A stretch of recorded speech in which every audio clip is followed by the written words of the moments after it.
Bom dia, galera linda do meu coração. Tudo bem? Hoje a gente vai começar a falar sobre pronomes oblíquos. Que bicho é isso? E aí eu vou dividir de novo a tela com vocês, caso vocês queiram acompanhar na minha tela, tudo bem? Se vocês quiserem acompanhar na apostila de vocês, a página é 59. A seção é de olho na língua. E ela começa com uma poesia. A poesia é um dos modos mais belos de se falar da vida ou das coisas da vida. A seguir, leia este texto de um dos maiores poetas contemporâneos, Ferreira Goulart. Do mesmo modo que te abriste à alegria, abre-te agora ao sofrimento, que é fruto dela, e seu avesso ardente. Do mesmo modo que da alegria fosse ao fundo, e te perdeste nela, e te achasse nesta perda, deixa que a dor se exerça agora, sem mentiras nem desculpas, e em tua carne vaporize toda a ilusão, que a vida só consome o que a alimenta. E aí vocês vão ter duas questõezinhas de interpretação sobre esse poema, que eu vou querer que vocês façam, e vamos para uma outra análise. Agora, analise este trecho. Que a vida só consome o que a alimenta. Como você viu no capítulo anterior, vários termos da língua são usados para fazer o texto progredir, sem se tornar enfadonho pelo processo de repetição. Então, a gente acaba utilizando outras palavrinhas para não ficar sempre repetindo as mesmas. Isso se faz visando a torná-lo uma unidade, um todo. Nesse trecho, observa-se a palavra a, que retoma a expressão a vida. Sem esse elemento coesivo, o texto poderia ter sido assim redigido, que a vida só consome o que alimenta a vida. Perceba que o a evita a repetição ao substituir a expressão a vida. Esse a é um pronome pessoal do caso oblíquo, e a sua principal função é substituir um nome, nesse caso, vida. Etimologicamente, pro, dentre outros significados, pode ser entendido como em lugar de. Assim, temos pronome em lugar de um nome. Observe esses versos. Que a vida só consome o que alimenta ela, o que a alimenta. Só que esse ela seria uma forma inadequada. Se ela também é pronome, por que não redigir assim esse trecho? De acordo com a norma culta da língua, os pronomes pessoais do caso reto, eu, tu, ele, ela, nós, vós, eles, elas, que são aqueles que conjugam os verbos, só podem substituir nomes que, quando retomados, exercem função de sujeito. Então, se ele não exerce função de sujeito, eu não posso utilizar o pronome pessoal do caso reto. Olha só. João ama a namorada. Ele ama ela. João a ama seria o correto, porque nessa minha frase, quem está realizando a ação expressa pelo verbo é o João. O João é meu sujeito. Então, quando eu troco a namorada por ela, eu estou utilizando uma forma inadequada, porque esse meu ela não é o meu sujeito. O João é meu sujeito. Então, o uso do pronome pessoal pós-posto ao verbo, depois do verbo, além de não condizer com o que prescreve a gramática tradicional, pode gerar uma cacofonia. O efeito de combinar o final de uma palavra com o início da seguinte. Como, por exemplo, eu vi ela. Aí tem vi ela, rua. Vocês entendem? Grudou, se a gente fala rápido, gruda as duas palavrinhas. É claro que esse tipo de construção, com o pronome pessoal do caso reto, sendo usado na função de objeto, é facilmente encontrado na fala. Mas por que na fala pode? Primeiro porque a fala tem outras ferramentas para fazer com que a gente entenda o que está sendo dito. A gente tem linguagem corporal, a gente tem linguagem facial, a gente tem entonação, a gente tem uma série de fatores que nos ajudam a estabelecer essa compreensão. Na escrita, a gente só tem palavra e, no máximo, pontuação. Então, a gente acaba tendo que tomar alguns cuidados, porque a gente não tem tantas ferramentas quanto a gente tem na fala.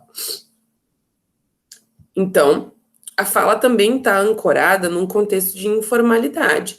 A gente conhece a outra pessoa, a gente está utilizando uma linguagem mais informal, mais próxima, porque a gente tem essas ferramentas, a gente tem o cheiro, a gente tem o ambiente, várias coisas que a gente não tem na escrita.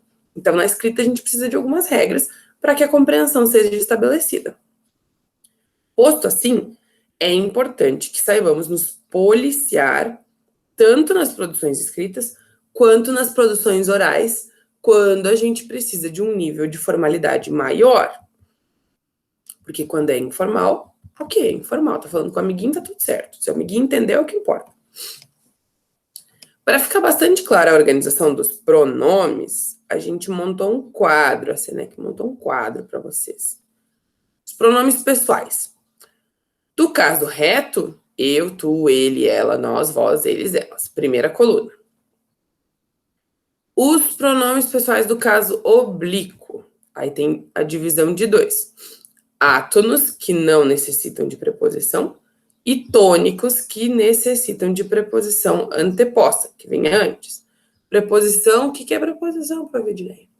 De, a, para, ante, após, contra, dentre. Uma série de palavrinhas. Então, os átonos. Me, te, o, a, lhe, se, nos, vos, os, as, lhe, se. E os tônicos, mim, ti, si, ela, ele, nós, vós, si, eles, elas. Vejam que a gente tem os mesmos quando os oblíquos são tônicos. Eles ficam nos e vos nos átomos e nós e vós nos tônicos. A gente tem o ele e ela, e tem o ele e ela nos retos também. Como que eu não vou confundir, Prof. Edneia? Pelo uso. Observação. Os pronomes oblíquos tônicos, esses da última coluna, precedidos de preposição com, a preposição com, combinam-se gerando as formas comigo, contigo, consigo, convosco e conosco. Então, não é comigo, é comigo, tudo junto. Leia essa charge que foi revisitada para uma questão do Enem, Exame Nacional do Ensino Médio. Vamos massacrá-los. Vamos! Vamos arrasar eles. Vamos!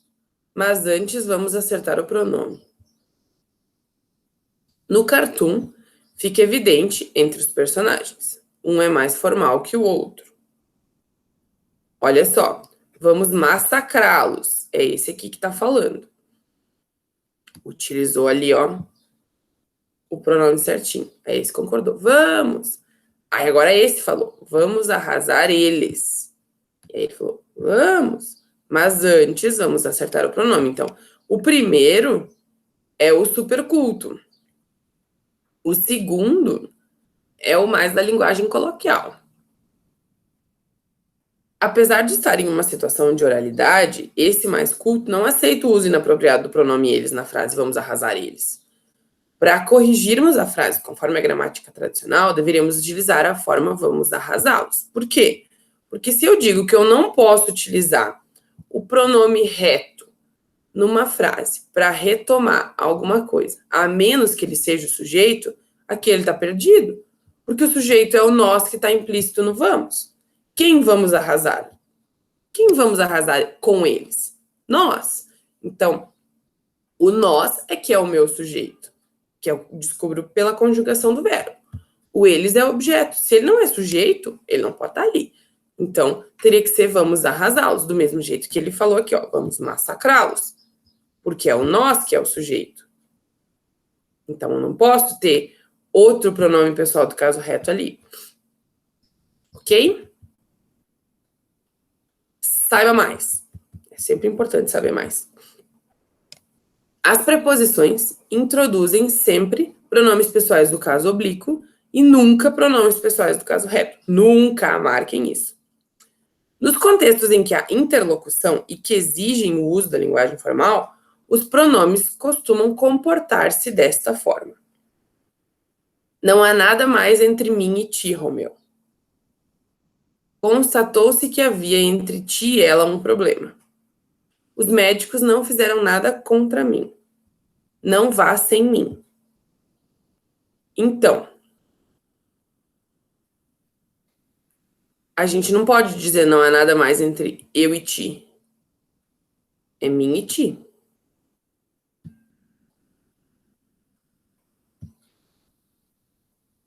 Aí tem uma chargezinha engraçadinha. Tudo começou assim. Olha só o que Minha inventou. E isso merece um brinde. Se fosse a norma culta, não seria mim, seria eu. Por quê? E aí a gente tem lá, na norma culta, mim não conjuga verbo. Nunca. Mim índio não conjugar verbo. Então, olha só o que eu inventei. Mim nunca. Para mim fazer, nunca. Para eu fazer. Porque o mim não vai fazer nada. Mim índio tá lá na aldeia, ou agora não mais, mas mim não conjuga verbo. Nunca. Jamais. E aí tem uns exercícios de sala para que vocês descubram se vocês conseguiram entender essa viagem toda dos pronomes. Então, vocês vão fazer a 12 e a 13, que era de interpretação, e depois vocês vão fazer da 14 até a 20. E aí vocês vão descobrir se vocês entenderam, se vocês não entenderam. E se vocês têm dúvidas, chamem a Prof. Edneia, que ela esclarece para vocês. Ok? Por hoje era só. Até a próxima. Se a gente não se vê mais, boas férias.